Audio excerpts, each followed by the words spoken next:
Saya tidak bisa terima konsep ketuhanan agama yang saya sebelumnya, yaitu agama Katolik. Bukan maksud saya menyinggung agama saya sebelumnya ya. Hanya saja sebuah konsep itu tidak bisa diterima dengan akal saya. Maksudnya konsep ketuhanan yang Tritunggal itu di agama saya sebelumnya tidak bisa saya terima dengan akal saya. Bukan saya menjelekkan, bukan saya menyalahkan agama saya sebelumnya. Tidak, sama sekali tidak.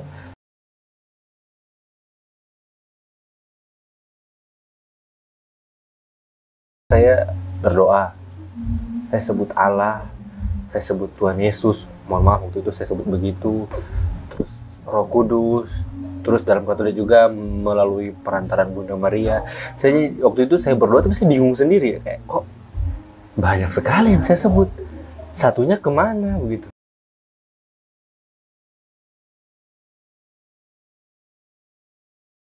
Saya melakukan riset, saya baca buku, saya baca Alkitab, perdalam, untuk meyakini apa udah benar. Tapi ya, kembali lagi, Islam sepertinya peluang yang bagus. Hanya saja, waduh, berbahaya ya.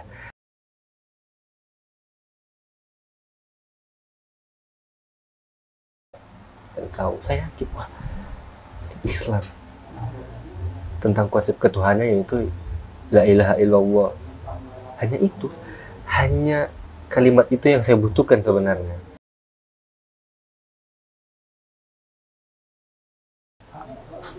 Ustadz Rio bilang, udah pas sebelum sholat Jumat. Udah sebelum sholat Jumat saya syahadat. Asyhadu an la ilaha illallah wa anna Muhammadar Rasulullah. Habis itu saya sholat Jumat.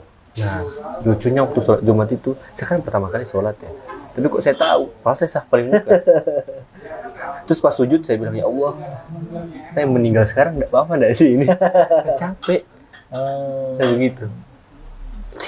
Itu pertama kali saya rasakan arti ibadah sesungguhnya di situ. Ketika kepala saya ada di bawah. Makanya waktu itu saya pengen, ya Allah, meninggal sekarang aja enggak sih? Saya capek, serius. Tapi ya, saya harus menjalani, saya punya tanggung jawab. Begitu.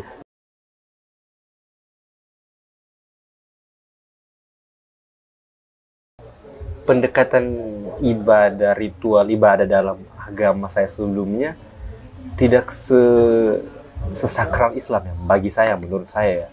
Dimana saya harus bersuci dulu, berwudu, dimana saya harus lepas alas kaki saya, pakaian saya harus sopan. Kalau bersih ya secara ini agama lain pun pakaian kita harus bersih, hanya saja sopan ini beda. Dalam Islam sangat diatur. Jadi getaran yang saya rasakan dalam beribadah di agama sebelumnya tidak saya dapatkan seperti dalam Islam. Mungkin bagi orang Islam dari lahir itu hal biasa. Iya, berwudu, berpakaian sopan, lepas alas kaki, kita sujud, kita ini. Bagi kalian itu mungkin, bagi orang Islam dari lahir itu biasa. Tapi bagi kita yang biasa datang pakai sepatu, kemeja rapi begini, duduk, dan harus merasakan tuh berwudu. Ya kalau mestinya bagaimana? Mungkin saya orang yang, saya juga kebetulan SMA jurusan bahasa Indonesia, jadi saya juga cenderung suka sastra ya. Jadi kayak saya suka hal-hal yang filosofis, yang ya jadi bermakna sekali bagi saya, kayak bagaimana saya berwudu, bagaimana saya beribadah, sholat dalam Islam, sujud. Kalau diresapi baik-baik, damai. Nah ini panjang ini, kayaknya 2 jam ada. Berat banget sih bang, kalau mau dicerita. Jadi kan waktu masuk Islam kan, saya resign dulu dari pekerjaan. Ceroboh memang, hanya saja saya yakin nanti bisa lah ya. Karena waktu itu saya begini, kenapa saya berpikir seperti itu? Karena waktu sebelumnya saya itu 1 tahun 3 kali pindah perusahaan. Kayak saya resign, saya bosan dengan perusahaan sebelumnya. anak 18 tahun baru bekerja, labil, saya bosan, lingkungan toksik, ya Gen Z lah.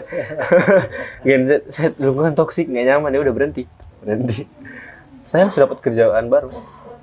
Saya langsung tanya teman, cari kenalan, relasi, tanya, dapat kerjaan baru.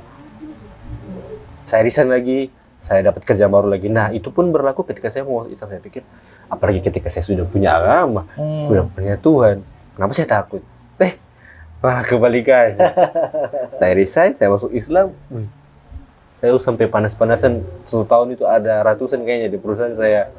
Nggak sampai ratusan, cuma bahasanya, hiperbolanya. Iya. Banyak perusahaan, tapi saya sampai wawancara panas-panasan, nggak diterima saya. Ya Allah. Saya butuh pekerjaan masalahnya. Iya. Itu setelah masuk Islam itu? Setelah masuk Islam. Pokoknya saya cari pekerjaan, di mana-mana saya buka usaha 2 kali, gagal. Ya Allah. Saya bisnis sepatu pertama, kedua bisnis alat, gagal lagi.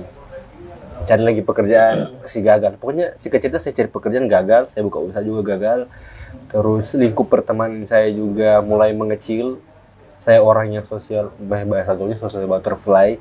Jadi kayak teman saya di sini ada, mulai hilang satu-satu. Mungkin nggak tahu kenapa ya. Mungkin teman-teman mulai menutup diri ya karena melihat dia begini, dia. Saya nggak tahu ya apa yang di pikiran mereka, hanya saja kayak ya udah lingkup saya mulai menghilang satu.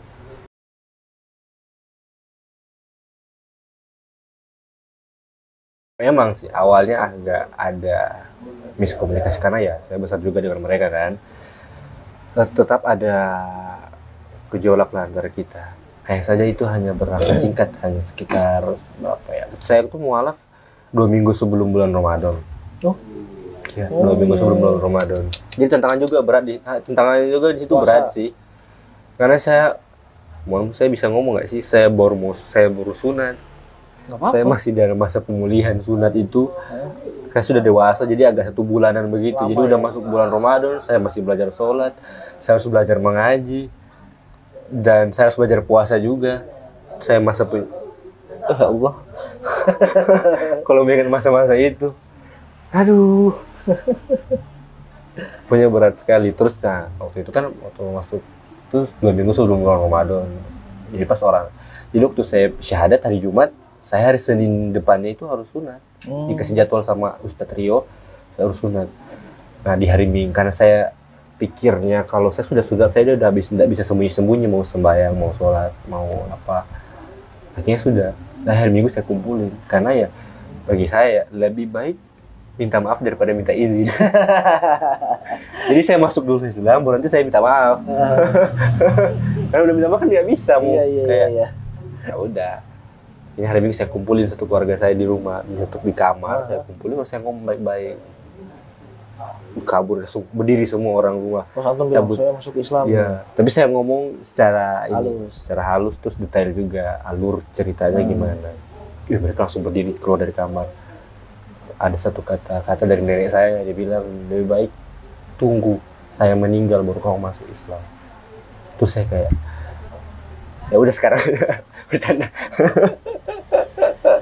Maksudnya saya kan sempat ternyata marah ya. Ternyata enggak juga.